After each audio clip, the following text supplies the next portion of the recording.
Sensation, le MAG. Bonjour à tous, bienvenue sur Sensation en association avec TV78. Je reçois aujourd'hui Amanda Bourneuf, auteure, compositrice et interprète. Bonjour. Bonjour. Donc on vous a reçu plusieurs fois dans cette émission, notamment pour parler d'une musique dénonçant le harcèlement scolaire. Amanda Bourneuf, c'est une artiste engagée. Bah oui, je suis une artiste engagée, donc comme tu as pu le dire, justement, j'ai sorti une chanson sur le harcèlement scolaire. Et je pense aussi que mon album que j'ai sorti, du coup, qui s'appelle Entre nous, parle pas mal de tous ces faits de société, en fait. Et je pense, du coup, que je suis engagée et que aussi mon album, c'est un album vrai. Et donc cet album, vous l'avez sorti le 22 janvier 2021, précisément, avec 13 chansons dedans. Il s'appelle Entre nous, comme vous l'aviez indiqué. Chaque musique a un message à faire passer dedans ? Oui, totalement. Donc, il y a l'amour, la rupture, bien sûr. Je pense que c'est des thèmes qui sont très présents dans notre société. Il y a aussi, avec Today, par exemple, le fait de... En fait, je suis quelqu'un qui observe beaucoup. Et c'est vrai que j'ai déjà vu, je pense que tout le monde a déjà rencontré des gens, justement, qui ont 26 ans jusqu'à 30 ans et qui font beaucoup de choses dans la vie et qui en oublient l'amour. De temps en temps. Du coup, il y a le harcèlement scolaire aussi, qui a un thème beaucoup présent dans notre société, malheureusement. D'ailleurs, j'aimerais justement parler un petit peu de l'association Marion la main tendue, qui est une association juste géniale avec Nora Fraisse, qui est la présidente de cette association.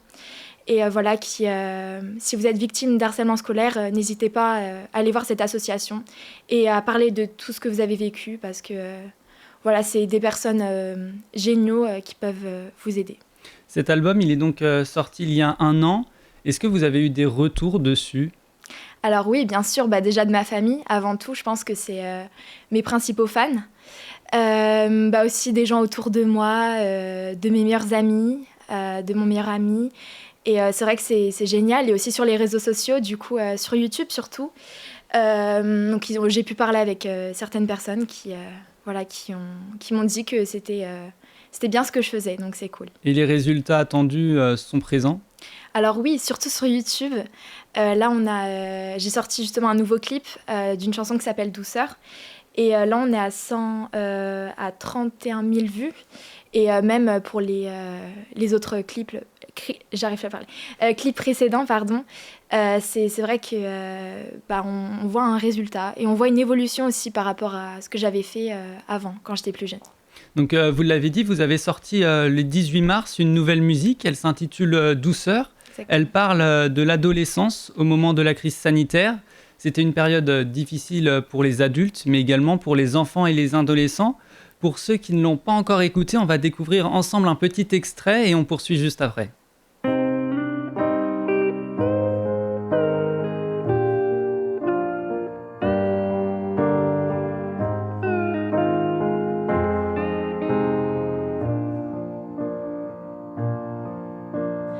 Moi, je veux de la douceur, des secondes qui durent des heures. Un regard, une heure. Je rêve d'une insomnie qui durerait toute la vie. Toi et moi, loin d'ici. Si rêver nous permet de vivre le meilleur, c'est aussi ce qui fait battre nos cœurs. Quand on peut imaginer ce qui arrive, alors... Cette musique, elle commence par le mot « moi ». C'est donc une chanson sur vous, qui parle de vous. Vous faites état à travers vos émotions d'un sentiment ou d'un vécu général ? Alors oui, je pense que déjà cette chanson, je l'ai écrite avec Léa Fortin-Réchin, ma pianiste, et avec qui du coup j'écris. On l'a écrit pendant le deuxième confinement. Je pense que ça a été une période très difficile pour tous. Je pense que cette chanson, elle ne parle pas forcément que de moi, mais un petit peu aussi de moi, puisque je l'ai vécu aussi, et je pense que toute la France entière l'a vécu aussi. Et c'est un sujet du coup d'actualité sur le fait aussi que nous, les jeunes, on voit plus le visage des autres. Et c'est vrai que c'est difficile, même en amour, dans les liens. En fait, c'est comme si on avait perdu un petit peu notre adolescence. Et voilà, je voulais en parler un petit peu pour aussi expliquer que en rêvant en fait d'ailleurs, on peut retrouver ce qu'on avait avant. Voilà. Donc avant. il y a un message fort à faire passer derrière. En quelques mots, c'est quoi ce message ? C'est que avec cette crise, ou même par exemple la guerre en Ukraine, on peut rêver et rêver d'ailleurs et repenser à tout ce qu'on a fait, qu'on a aimé dans notre vie, dans notre petite vie ou dans notre voilà. Et je pense que c'est important de rêver pour s'évader un petit peu de ce problème qu'on a en ce moment. D'ailleurs, cette musique, elle s'appelle Douceur. J'imagine que le choix du nom de cette chanson n'est pas anodin. Pourquoi avoir choisi ce nom ? Douceur, parce que c'est justement ce qui nous manque un petit peu en ce moment. Et donc, encore une fois, le texte, vous l'avez mentionné, vous l'avez écrit avec la complicité de Léa Fortin. En quoi elle est importante pour vous ? C'est un petit peu... je pense qu'on a établi un lien très important au fil des années, parce que du coup, ça doit faire à peu près 3 ans qu'on écrit ensemble. Enfin, pas du coup 3 ans, mais qu'on se connaît.